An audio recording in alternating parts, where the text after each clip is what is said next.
Before we begin, this is one of those cases that doesn't scare you because of what you see, but because of what you don't notice in time. It was a holiday camp, a shared dorm room, 5 other boys sleeping just feet away, and adults in the same building, yet Jonathan was taken from his bed. Keep an eye on the small details tonight. A door that shouldn't be open, a sound that might be a dream, a timeline that stops making sense, because in this case, the smallest details are the darkest ones.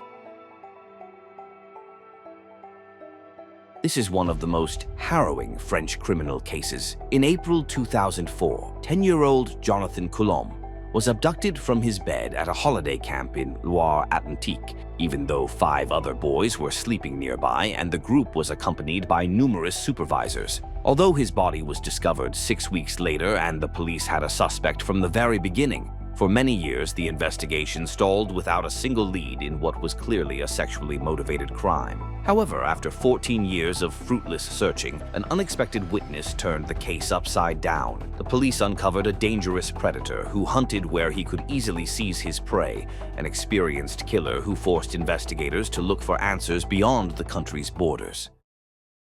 In 2004, Jonathan was 10 years old. He lived in the town of Orval in the Cher department with his mother Virginie, his stepfather Stéphane, and his 3 younger sisters. The family lived quite modestly. Virginie worked as a cashier. Stéphane had been a cable installer until an accident in 2001 when he broke his spine. Jonathan's biological father did not take part in his son's life, and when Virginie married Stéphane, the boy was only a year and a half old. At home, his nicknames were Titi, Joe, and Cowboy. The last one was his favorite, and he wore a cowboy hat as often as he could to live up to it. Jonathan was a blond boy with blue eyes, rather slight in build, about 140 centimeters tall and weighing around 30 kilograms. Those close to him described him as shy, but cheerful and full of life. He liked football and motorcycles. His interests were essentially no different from those of any other boy his age. In the spring of 2004, Jonathan's teacher suggested sending the children to a holiday camp that was frequently used by school groups. He wanted to take the class on a seaside trip to Loire-Atlantique, specifically to the town of Saint-Brevin-les-Pins. The trip was planned to last a week, and Jonathan would be traveling with 24 other pupils, as well as a driver, teachers, and activity leaders. In other words, the children would be under close supervision. Despite this, Virginie was initially reluctant to let Jonathan go. First, she did not want to be separated from her young son, whom she perhaps overprotected. Second, the trip posed financial difficulties for the family. Jonathan was aware of this and understood the situation, so he explained it to his teacher. The teacher spoke with Virginie and promised to help the family obtain financial assistance to cover the cost of the trip. While his mother was still hesitating, Jonathan said to her, "Mom, do you realize that I might be the only one who doesn't go?" This simply phrased question tipped the scales in his favor. The family tightened their budget but managed to prepare the boy for the trip. Thus, Jonathan was given the chance to see the sea for the first time in his life. The children were accommodated at a holiday camp in the southern part of the town of Saint-Brevin-les-Pins. It was a fairly quiet place, especially in April, when about half of the houses in the town stood empty. The camp building belonged to a state teacher training college, and there are many similar facilities across France. Jonathan was placed in a room with 5 other boys. The room had no door handle, so it could never be closed, ensuring that if a child was inside, he could always get out. Jonathan's bed was the first one by the entrance. The boy truly enjoyed his stay. The sea, the excursions to the harbor.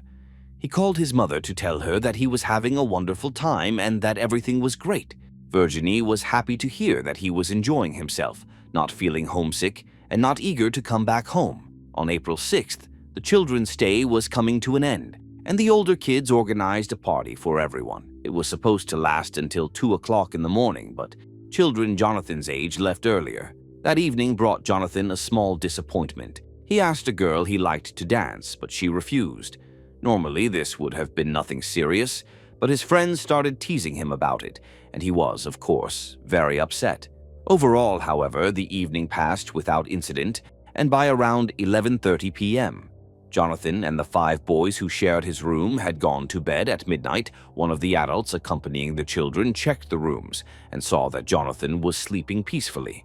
A little later, the bus driver who had been transporting the children on the trip and who was sleeping in the same building got up to use the bathroom.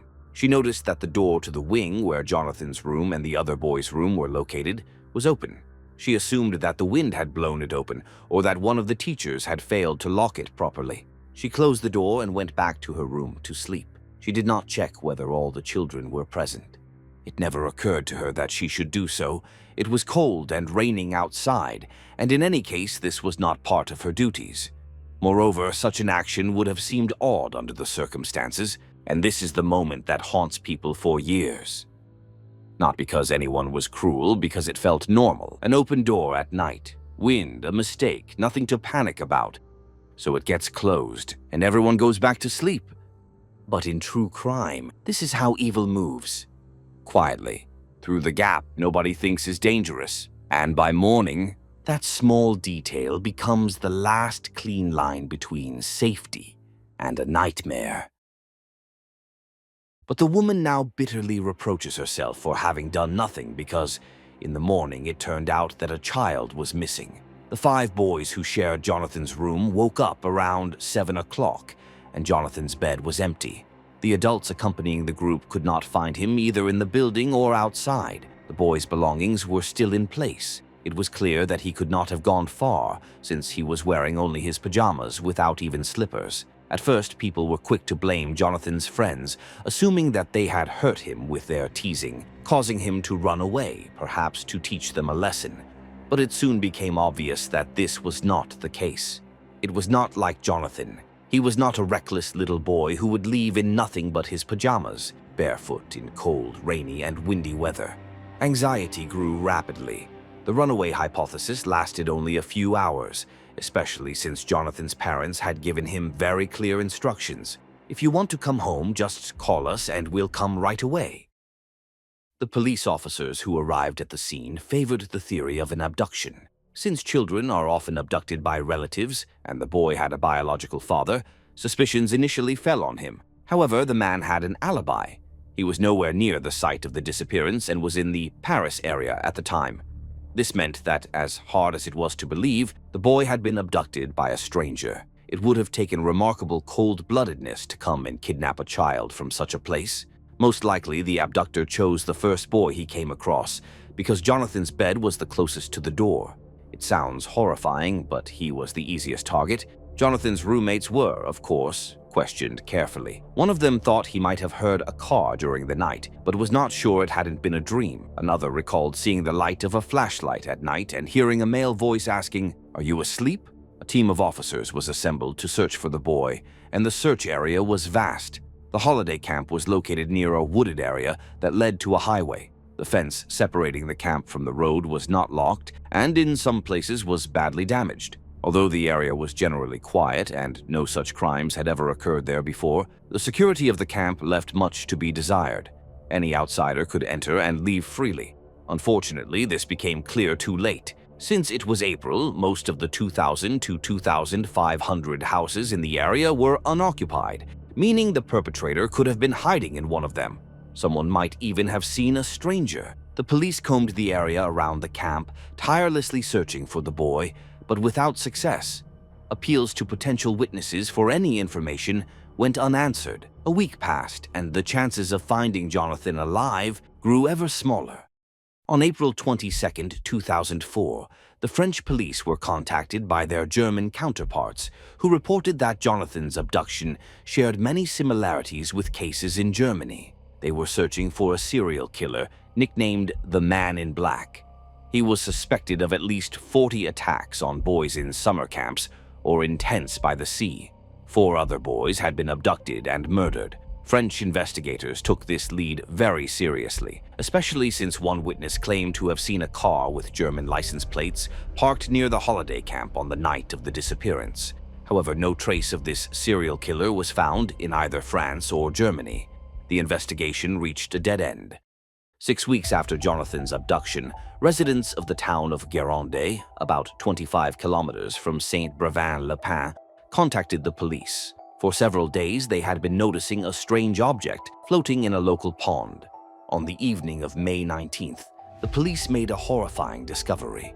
The strange object in the pond turned out to be the body of a child, naked, bound in a fetal position, with a heavy cinder block tied to it with a rope. His neck, ankles, and wrists were bound with nylon cord using a maritime knot. It was Jonathan. The autopsy showed that the child had not drowned. There were no wounds or signs of strangulation. The pathologist concluded that the boy had suffocated when the killer cut off his access to oxygen. In other words, covered his mouth and nose, preventing him from breathing. The body was too badly decomposed to determine with certainty whether Jonathan had been sexually assaulted. However, the forensic expert concluded that death had occurred shortly before the body was discovered. This suggested that the perpetrator was either a local resident or had been able to stay at the home of someone local during the weeks in which he allegedly kept his victim alive. Unexpectedly, investigators discovered that they had the suspect's DNA. Forensic technicians found a tiny blood stain on the pillowcase of the pillow Jonathan had slept on. Analysis showed that the DNA was male, but it did not belong to Jonathan. A large-scale DNA collection and testing campaign was launched. Police compiled a list of individuals who had ever been detained in connection with violent offenses and took samples from more than 200 men, but without success. The investigation once again stalled. 4 years later, a new team of investigators was formed to re-examine the case from the very beginning. Their findings would call into question all the work that had been done previously, as well as the conclusions of their predecessors. First of all, it emerged that the DNA on which earlier investigators had pinned so much hope had only misled the investigation. It belonged to another young boy who had stayed at the holiday camp before Jonathan. In essence, the staff had failed to properly wash the bed linen used by the children. The investigators were deeply frustrated because that DNA had been their only hope of linking the crime to a suspect if he were ever identified. It had been a waste of time, money, and effort. But that was not all. A review of the autopsy report revealed that Jonathan had died just a few hours after the abduction, not shortly before his body was found in the pond. This cast doubt on the theory that the perpetrator had lived in the town or a nearby village during that entire period. In fact, he could have left immediately after the murder without staying long at all. It was at this point that the trail of the German serial killer, known as the Man in Black, resurfaced. Officers checked all German workers who had been in France at the time of the crime. For example, those involved in building the cruise ship Queen Mary II, working at the Gare Saint-Lazare, or at the aircraft manufacturer Airbus. In an effort to renew public attention and restart the investigation, in 2008, the police created a website dedicated to the case and issued several appeals to witnesses in Germany. Efforts in France led nowhere, but their German colleagues made much more progress in tracking the elusive Man in Black. In Hamburg, a man named Martin Ney was arrested. The German police had first questioned him in 2007 regarding attacks on children, but due to lack of evidence, he was not charged. Several years later, he was arrested again, and this time he confessed to his crimes. Ney admitted to dozens of cases of abuse and the murders of 3 boys. He denied involvement in the killing of a 4th boy from the Netherlands, who had also been linked to the Man in Black, and it was later confirmed that he was indeed not responsible for that crime. Born in 1970, Martin Ney had worked as an animator, teacher, and chaperone for children at camps and holiday centers, giving him intimate knowledge of how they operated. At age 24, he attempted to become a foster parent. Although he was a young single student, clearly not an ideal candidate, the German authorities approved his application due to a shortage of foster parents at the time. He was entrusted with a 12-year-old boy who lived with him until adulthood, and Ney never harmed him. Ney hunted where he could take his time choosing a victim. Completely ordinary by day, he became a monster at night. Although he was not working at the holiday camp in Saint-Brevin-le-Pin at the time of Jonathan's abduction, he knew the layout of the rooms there down to the smallest detail. This gave him the ability to drive a few kilometers, enter the building unobstructed, abduct his victim, and disappear just as silently. In 2011, Martin Ney was questioned regarding Jonathan's murder. While his confession in Germany had been more a gesture of goodwill on his part, he had no intention of cooperating with the French police. He vehemently denied any involvement. He also seemed to have a sort of alibi. Ney's bank card had been used in Germany on April 7, 2004, more than 800 kilometers from the crime scene. Of course, it was possible that someone else had used the card. As a suspect, Martin Ney seemed highly convincing. His handwriting matched exactly the handwriting of Jonathan's killer. Nevertheless, without concrete evidence, witnesses, or a confession, the case once again fell to the background. Nearly 14 years had passed since Jonathan's murder. During all that time, his family had lived in a nightmare, yet the investigators never gave up. The breakthrough in the case came in 2018, when a prisoner serving time in the same jail and cell as the Man in Black came forward with crucial information about Jonathan's case. The man explained that he had befriended his cellmate, Martin Ney, and that Ney had confided in him. Martin admitted to the abduction and murder of the boy in France. Of course, prisoner testimonies are often, to put it mildly, unreliable, but this time investigators believed him because he knew details about Jonathan's abduction and murder that had never been made public. These facts were known only to the investigators and the examining judge, and some things were not even known to them. For example, Martin told his cellmate that in the chaos, he had lost a leather backpack in France containing his documents. He was also astonished that he had not been arrested earlier, since a witness, a man walking his dog, had seen him dispose of the victim's body. Indeed, the case files include the testimony of a retired farmer who witnessed a strange scene on April 9, 2004. He saw a car parked at the edge of the pond, the very same pond where Jonathan's body would later be found. The trunk of the car was open and facing the water. The license plates were German, and most interestingly, the farmer had been walking his dog that day. Overall, the prisoner's testimony sounded highly credible and was supported by a number of verified facts. Consequently, the French police threw all their resources into finding that brown leather backpack. They appealed to the public for witnesses who might have found it years earlier, but the effort yielded nothing. On October 9, 2019, France went all in and requested the extradition of the man.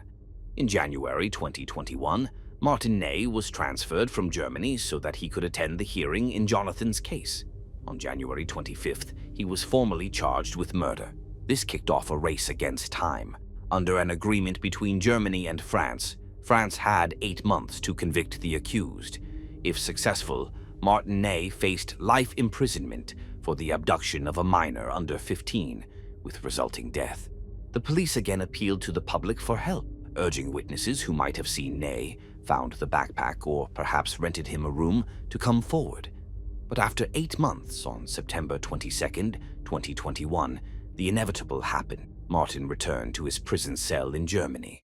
The triumph of justice in Jonathan's case thus remained only a hope. Everyone, the children who shared the holiday camp with him, their teachers, parents, and the police, waits to one day know what truly happened that night in April 2004 and who killed Jonathan. Although the police are almost certain who did it, for the boy's family, especially his mother, it is crucial that a trial take place. Whether Martin Ney is truly guilty or not, Virginie wants to face her son's killer, to have him answer the questions that have tormented her for so many years. Why did he choose her son? What did he do to him? How did he die? No matter how painful it will be to hear the answers, Virginie believes nothing could be worse than the years of nightmare she and her family have lived through. Until the true perpetrator is brought to justice, these questions will never disappear. This is what makes the Jonathan Coulomb case so brutal. It can feel solved and still remain unresolved. A name, a pattern, a predator who knew exactly how camps worked. And yet, without a trial, the family is left with the same unanswered questions, year after year, because it's not only what happened that night, it's how easily it can happen and how long the truth can stay out of reach.